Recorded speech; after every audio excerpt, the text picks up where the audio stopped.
Hey guys, it's Slushy and welcome back to another video, and today we'll be reviewing Anchorman, the Legend of Ron Burgundy.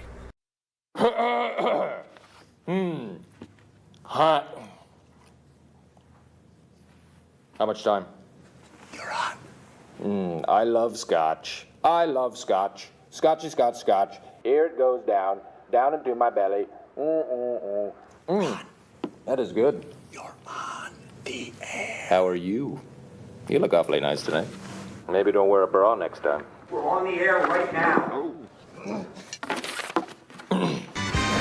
Anchorman, the legend of Ron Burgundy. This is a comedy movie that came out back in 2004 with Will Ferrell, Paul Rudd, and Steve Carell being the main stars of the film, and David Koechner is also a big name. I don't know if everybody really knows who he is. I feel like he's like the lesser known of the trio of people, or the quadruple of people. I don't know what it's called when it's a group of four, but exactly that. It's a hilarious movie. It's supposed to be offensive, so if you watch this movie and you come away thinking, wow, these characters are shitbags, you know, they're terrible people, that's the idea. They're meant to be like a parody of the people that they're being. So this film, directed by Adam McKay. If you don't know who Adam McKay is, he's done a lot of really good comedies, most of which are some of my favorite movies ever made, which is Talladega Nights, Anchorman 2, this film. I believe he was a part of The Other Guys. He might have even directed The Other Guys. I'm not exactly sure, but that movie's fucking hilarious too. But either way, I love the comedy style from Will Ferrell and Paul Rudd and Steve Carell. I think they combined just add it's great chemistry, you know? It's awesome to see. It's like the Expendables of comedy, basically. That's what these two movies are. I'll review Anchorman 2 at some point in the future. But I really do love the first one. It's not as funny to me as the second one is. To me, the second one is just that much better than the first one.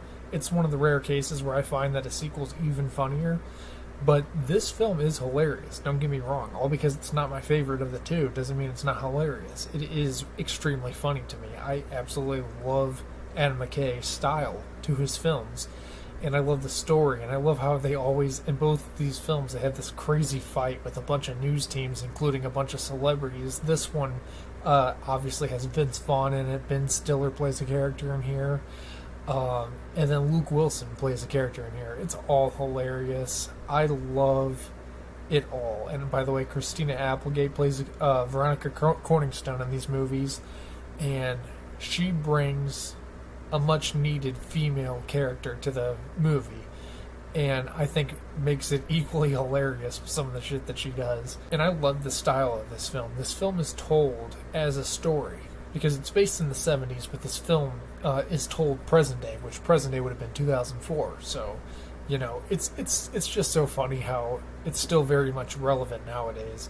And what I love about these movies is they don't really hold back. You know, they don't pull punches. Whenever they tell jokes, they go all out. They don't hold anything back. So even if it's offensive and it might hurt your feelings, they don't care.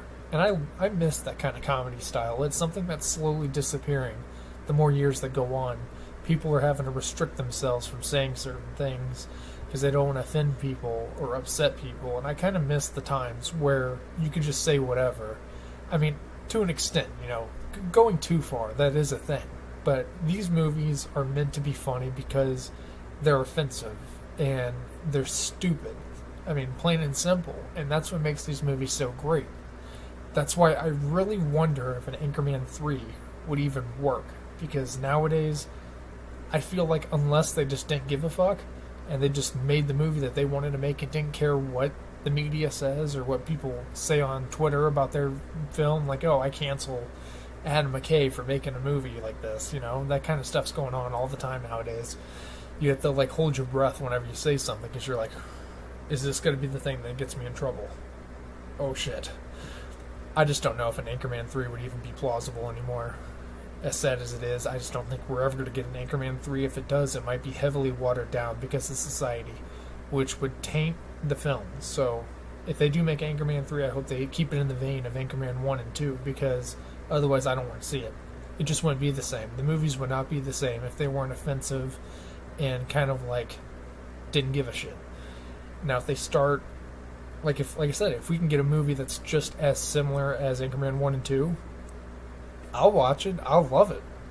Because these movies have gotten better over time. So the first one was hilarious. Second one was even better. If we can get a third one and keep it in the style of Anchorman 1 and 2, then a third one could easily be one of the best, part 3s to a series ever. I don't know.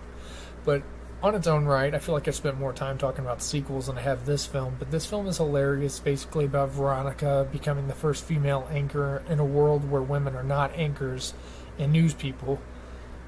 Basically a job taken over by men entirely. So there's this whole journey with her, becoming head anchor at the news station. It's funny.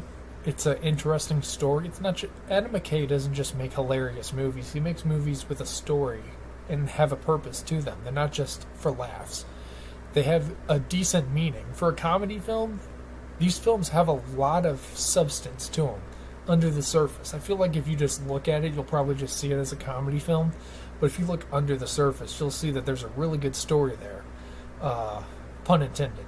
Pun fully intended. Not really. I just said that, and it just works for the film because works for the video because it's a review about whatever. But my review of Anchorman, Legend of Ron Burgundy, is I give this film a 9 out of 10. I love this film. It's hilarious. It's got a great story. It's got a great soundtrack. Boy, it's got a great cast. I love everything about it. The only reason it's not a 10 out of 10 is because I just don't believe it's perfect. I believe that it does have its faults. It's not funny all the time. There's parts where I'm not really laughing. I'm just kind of sitting there watching. So it's not like a perfect film, but it's pretty damn good. It's one of my favorite early 2000s movies. But yeah, that's my review. I hope you guys enjoyed it. Hit like if you did. Subscribe if you're not already. Hit that bell to get notified anytime I make a video or stream. Keep up to date with the channels. There's some crazy going on, and I'll see you in the next one. Bye-bye. Save me. You should never break me. You're the thing that makes me be afraid of myself. Don't tell me you're sorry. Just say a thing to stop me. Help me break the silence.